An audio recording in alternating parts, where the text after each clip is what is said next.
할렐루야. 오늘 또 새로운 방법으로 새벽 기도를 우리 드립니다. 이 새벽에 또 말씀과 기도로 하루를 시작하시는 여러분 가운데 주님의 크신 사랑과 은혜가 함께 하시기를 축복합니다. 우리 시간 찬송하면서 새벽 기도에 시작할 텐데요. 찬송가 313장, 우리 새 찬송가는 313장이고 그리고 옛날 찬송가는 352장입니다. 통합 찬송가는 352장, 새 찬송가는 313장, 내 임금 예수 내 주여 우리 찬송하면서 우리 새벽기도 시작하겠습니다.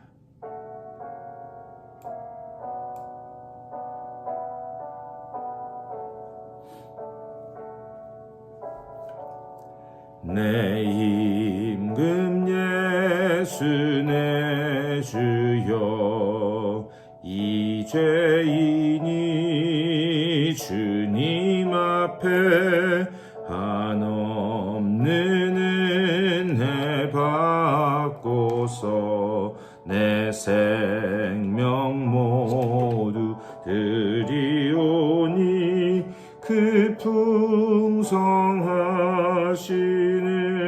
종을 주 내게 내려주소서. 내 임금 예수 내 주여 내 허물은 덮으시고 주 십자가에 흘리신 그 피를 믿는 마음을 보사 내 중한 죄를 사하여 참 평안한 맘 주소서. 내 임금 예수 내 주여 주 은혜에 감격하여 한없는 감사 찬송을 내 주님 앞에 드리오며 내 마음과 정성 다하여 늘 기뻐하며 살리라. 내 임금 예수 내 주여 이 마음과 이 천한 몸 그 보배 피로 값주고 주 친히 사신 것이오니 나 이제 사나 죽으나 주 뜻만 따라 살리라. 아멘. 우리 다 같이 기도하시겠습니다. 우리 주님의 은혜를 감사드립니다. 우리들에게 또 귀한 한 날 허락하여 주시고 또 우리의 첫 시간을 말씀과 기도로 시작하게 하시니 감사를 드립니다. 우리가 비록 몸은 많이 멀리 떨어져 있고 또 새로운 방법으로 새벽 기도를 하고 있지만은 이 각 처소마다 하나님께서 성령으로 함께하고 계시는 줄 믿사오니 우리가 드리는 그 자리에서 하나님께서 기뻐 받으시는 기도가 되게 하여 주시고 또한 우리가 기도할 때에 하나님께서 우리 각 한 사람 한 사람에게 부어주시는 놀라운 은혜로 충만하게 채워지는 이 아침 될 수 있도록 인도하여 주시옵소서. 오늘도 이 말씀을 나눌 때에 말씀이 들려지게 하여 주시고 깨달아지게 하여 주시며 또 그대로 살아갈 수 있는 믿음도 허락하여 주셔서 이 말씀 붙들고 승리하는 귀한 날 될 수 있도록 복내려 주시옵소서. 감사하고 우리 주 예수 그리스도의 이름으로 간절히 기도드리옵나이다. 아멘. 우리 하나님의 말씀 보실 텐데요. 우리 오늘부터는 여러분이 좀 성경과 찬송을 손에 이렇게 쥐고 그리고 좀 하셨으면 좋겠습니다. 우리 신명기 계속 보고 있는데 신명기 14장 말씀 보시겠습니다. 신명기 14장 우리 오늘 토요일에도 14장 말씀 봤었는데 오늘 그 뒷부분 신명기 14장 22절 말씀부터 보시겠습니다. 신명기 14장 22절에서 27절까지의 말씀. 우리 다 같이 여러분들 화면을 보시면서 이게 습관이 됐네요. 여러분 성경책 보시면서 22절에서 27절까지 우리 다 같이 한 목소리로 받들어 읽겠습니다. 너는 마땅히 매년 토지 소산의 11조를 드릴 것이며 내 하나님 여호와 앞 곧 여호와께서 그의 이름을 두시려고 택하신 곳에서 내 곡식과 포도주와 기름의 11조를 먹으며 또 내 소와 양의 처음 난 것을 먹고 내 하나님 여호와 경외하기를 항상 배울 것이니라. 그러나 내 하나님 여호와께서 자기의 이름을 두시려고 택하신 곳이 내게서 너무 멀고 행로가 어려워서 내 하나님 여호와께서 그 풍부히 주신 것을 가지고 갈 수 없거든. 그것을 돈으로 바꾸어 그 돈을 쌓아가지고 내 하나님 여호와께서 택하신 곳으로 가서 내 마음에 원하는 모든 것을 그 돈으로 사되 소나 양이나 포도주나 독주 등 내 마음에 원하는 모든 것을 구하고 거기 내 하나님 여호와 앞에서 너와 내 권속이 함께 먹고 즐거워할 것이며 내 성읍에 거주하는 레위인은 너희 중에 분깃이나 기업이 없는 자이니 또한 저버리지 말지니라. 아멘. 오늘 이 말씀 가지고 또 말씀 나누도록 하겠습니다. 우리 지난 토요일 말씀 여러분 기억하시는지 모르겠어요. 정한 짐승과 부정한 짐승에 관한 그런 말씀을 나눴습니다. 하나님께서 정한 짐승과 부정한 짐승 이것을 나누신 그 이유가 있다는 거죠. 뭐냐?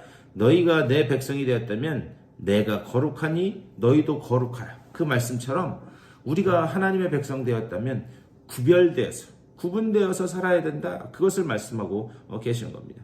그 구분되고 구별된 삶을 사는 것이 그것이 너희에게 원래 부여됐던 그 하나님의 온전한 형상 그것을 회복하는 길이다. 그래서 정한 짐승과 부정한 짐승 이것을 나누어서 말씀하셨다. 그렇게 토요일날 말씀드렸습니다.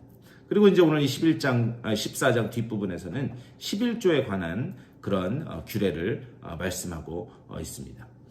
제가 예전에 그 아틀란타에 있는데 아틀란타에서 이제 아침에 이 사무실에 있는데 전화가 왔어요. 그래서 이 한국에 있는 친구가 전화가 왔길래 한국에 거의 새벽이 다 돼가는 시간일 텐데 왜 그랬을까? 전화를 받았습니다. 전화를 받았더니 막 밖이 시끄러워요. 그래서 이 밤에 잠 안 자고 왜 전화야? 제가 그랬더니 많이 취해 있는 것 같아요. 그래서 왜 전화야? 그랬더니 지금 자기 이 직장 밑에 부하 직원하고 같이 이제 들어가기 전에 한 잔 마시고 있는데 근데 어떻게 하다가 11조 얘기가 나왔다는 거예요. 아니 술 먹다 말고 왜 11조 얘기가 나왔는지 모르겠는데 그랬는데 11조 해야 되냐 말아야 되냐 저한테 대뜸 묻는 거예요. 그래서 왜 갑자기 그런 걸 묻냐라고 했더니 그 부하 직원이 이제 뭐 부모님이 권사님이시고 그런데 자기도 가끔 가다 교회 나간다는 거예요.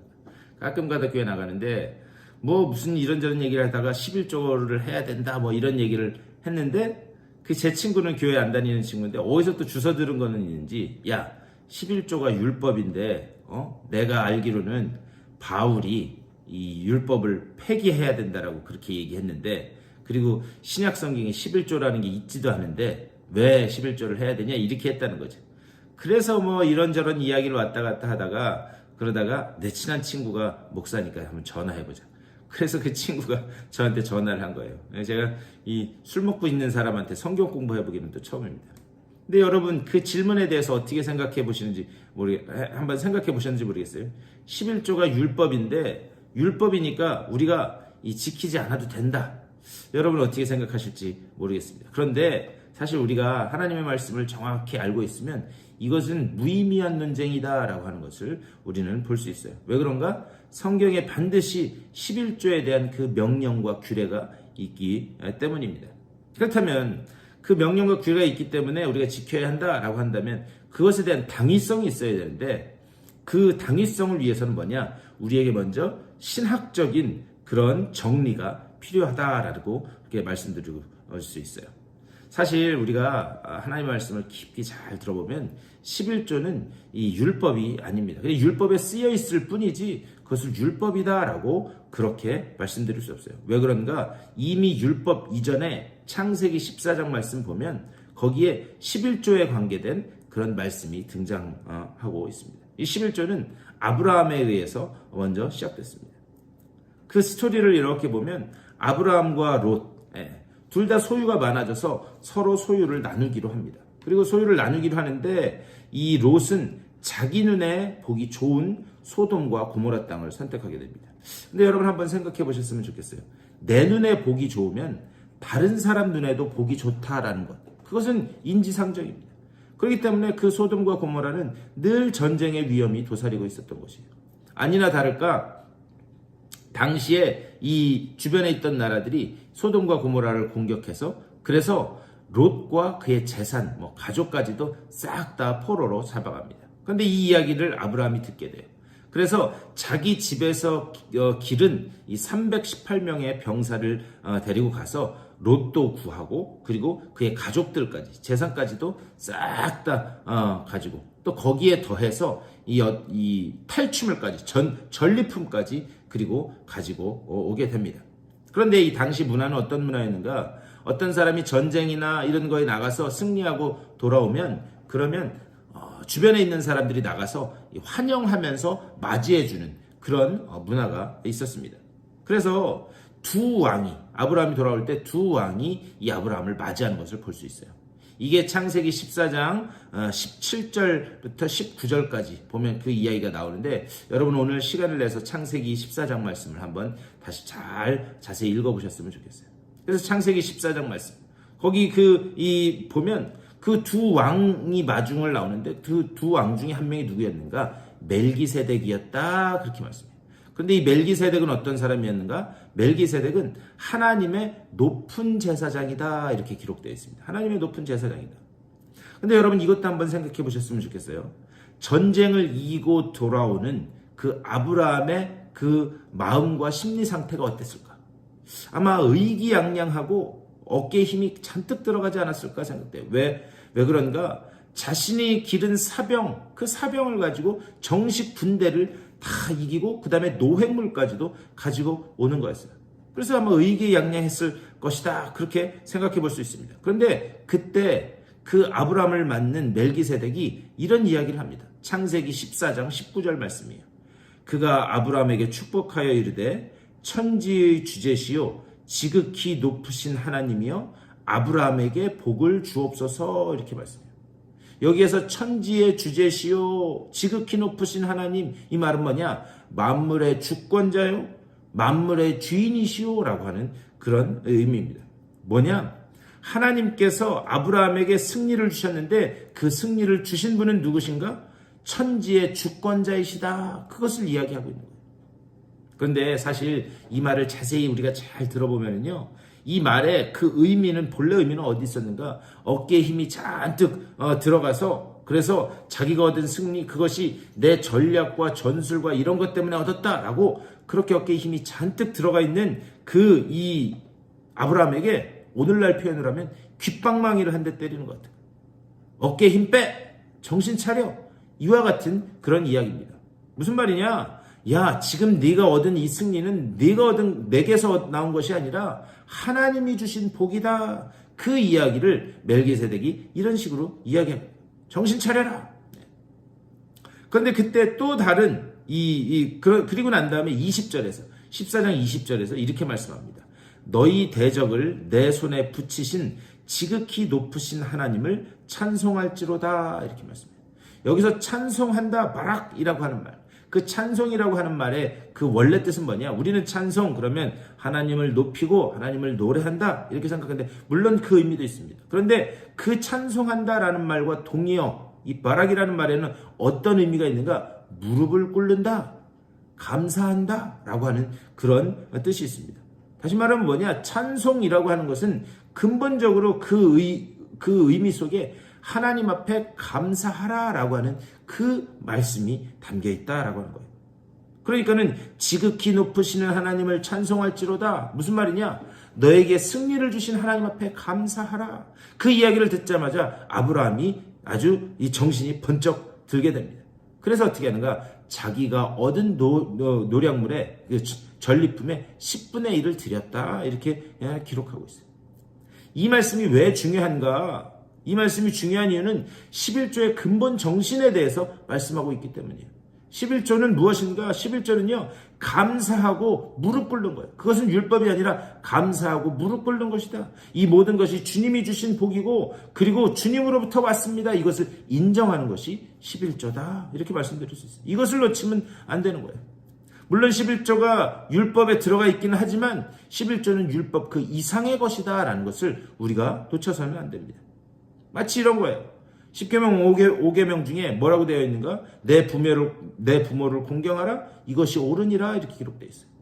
그런데 여기서 옳다라고 하는 말. 이 옳다라고 하는 말은 이것이 정의다. 이것이 선이다. 그런 의미가 아닙니다. 옳다라고 하는 말의 그 본래 뜻은 뭐냐? 이것이 본성이다 라고 하는 의미예요. 11조도 사실은 이게 본성이 됐었어야 되는 거예요. 하나님께서 주신 것, 내가 가진 모든 것이 하나님께서 주신 것입니다 라고 하는 그것이 내 본성이 됐었어야 함에도 불구하고 그것이 지켜지지 않으니, 그것이 본성이 되지 않으니 율법 안으로 들어갈 수밖에 없었다라고 하는 사실을 우리는 쳐서는 안 됩니다. 하나님께서 무언가 드릴 수 있다, 하나님께 무엇인가 드릴 수 있다라고 하는 것, 이것이 우리에게는 본성이 될 뿐만 아니라 이것이 감사가 돼야 돼요. 왜 그런가? 여러분, 사랑하는 사람에게 무언가를 줄 수 있다라고 하는 것, 그것처럼 기쁘고 감사한 일이 없지 않은가? 우리 삶을 통해서도 그것을 볼 수 있어요. 이것이 본성이 돼야 된다. 그리고 두 번째로 아까 아브라함을 맞으러 나온 그 첫 번째 왕은 멜기세덱이었고, 두 번째 왕 소돔 왕이 등장을 합니다. 소돔 왕이 창세기 14장 21절에서 이렇게 이야기해요. 소돔 왕이 아브라함에게 이르되 사람은 내게 보내고 물품은 내가 가져라. 이렇게. 그러니까는 나는 사람만 있으면 되니까 물건은 다 가지고, 그리고 난 사람만 보내주십시오. 이렇게 이야기해요. 내가 이거 얻으려고 얼마나 고생했냐. 그러니까 사람은 보내고 이 전리품은 다 내 것이다. 그러자 아브라함이 뭐라고 이야기하는가? 14장 22절에서 이렇게 이야기합니다. 아브라함이 소돔 왕에게 이르되 천지의 주제시요 지극히 높으신 하나님 여호와께 내가 손을 들어 맹세하노니. 이렇게. 지금 이 22절에서 천지의 주제시요 지극히 높으신 하나님, 이게 누구에게서 배운 말인가? 이게 바로 멜기세덱에게서 배운 말이에요. 지금 소돔 왕의 논리가 무엇인가? 소돔 왕의 논리는 내가 이것 얻으려고 얼마나 고생했느냐? 그러니까는 네가 벌었으니까 네가 가져라. 그 논리로 지금 이야기하고 있는 거예요. 이게 논리가 맞을지는 모르겠지만 더 근본적인 원리를 소돔 왕은 모르고 있었다라고 하는 사실입니다. 그러자 아브라함이 말하는 거예요. 뭐예요? 천지의 주제시요 지극히 높은 하나님 여호와. 이것을 누가 가르쳐줬는가? 이것을 멜기세덱이 가르쳐줬다. 멜기세덱에 의해서 정신이 번쩍 차려진 그 아브라함이 뭐라고 이야기하는가? 23절에서 이렇게 말해요. 내 말이 내가 아브라함으로 치부하게 하였다 할까 하여, 치부하게 부자가 되게 하였다 할까 하여 내게 속한 것은 실 한 오락이라 들매끈 한 가닥도 내가 가지지 아니하리라. 소돔왕 내가 나를 부자 만들었다. 이 소리 들을까봐 너에게서 그 취한 것, 이것은 하나도 내가 갖지 않겠다. 그렇게 이야기하는 거예요. 그래서 그 이야기를 한 다음에 멜기세덱에게 10분의 1을 주었다. 그런데 이 10분의 1을 주었다라고 하는 거예요. 이것은 사실 10개 중에 1개라는 의미가 아닙니다. 10개 중에 첫 번째 것이라고 하는 그런 의미예요. 이 성경에서 첫 번째 것, 그건 뭐냐? 신명기, 특별히 신명기 21장 17절. 거기 보면은 장자는 기력의 시작이라. 이렇게. 장자는 기력의 시작이라. 무슨 말인가? 첫 번째 것이라고 하는 것은 나머지를 다 대표하고 대신하는 거예요. 그러니까 10분의 1을 드렸다라고 하는 것은 그냥 10개 중에 하나를 드린 게 아니라 내가 얻은 이 모든 소유의 그 첫 번째 것, 그것 모든 것을 다 대표해서 하나님 앞에 드립니다라고 하는 그런 의미예요. 그러니까 대표해서 드렸으니까, 그러니까 10의 1은 하나님 거고 10의 9는 그러면 뭐 다른 사람 것인가? 그게 아니라는 거죠. 그것조차도 하나님 것입니다라는 것을 고백하는 것, 그것이 11조다라고 하는 그런 말씀입니다. 그러니까 11조는 어떤 산술적인 개념이 아닙니다. 하나님이 먼저 모든 것을 주셨고 이 모든 것은 다 주님께로부터 왔습니다라고 하는 신앙 고백. 11조는 산술적인 개념이 아니라 나의 신앙 고백이다라고 하는 사실을 하나님의 말씀은 이야기하고 있습니다. 11조의 그 근본은 무엇인가? 감사다. 하나님이 허락하지 않으시면 우리는 단 한순간 한숨도 내쉴 수 없는 존재인 것. 우리가 그것이 깨달아져야 되는 거예요. 그것을 알고 그리고 그것에 감사해서 드리는 것이 11조다라고 하는 사실이에요. 그래서 우리는 이 근본 정신을 놓치면 안 됩니다.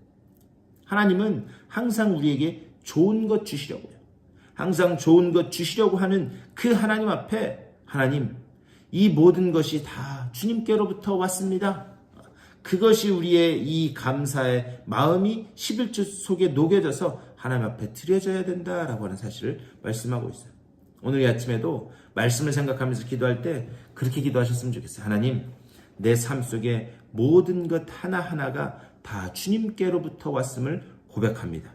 주님께로부터 왔으니 그것을 감사하면서 이제 내게 맡겨주신 이것을 주의 영광을 위해서 복되게 잘 사용할 수 있도록 하나님 내게 믿음을 허락하여 주시옵소서. 이렇게 기도하시기를 부탁드립니다. 또 특별히 우리 교회를 위해서 계속 기도해 주시고 또 특별히 아픈 분들을 위해서 우리 전영순 집사님 또 이제 4월 17일 날 또 허리 수술하신다 그러는데 척추 수술하신다 그러는데 아프신 분들 위해서 또 우리 지금 교회를 이전한 후에 교회 나오시지 못하는 분들 계시는데 그분들을 위해서도 기도해 주시고 또 여러분들의 개인적인 기도의 제목들을 놓고 기도하시고 삶의 자리로 돌아가시도록 하겠습니다. 우리 말씀을 생각하면서 다 같이 한 목소리로 기도하겠습니다.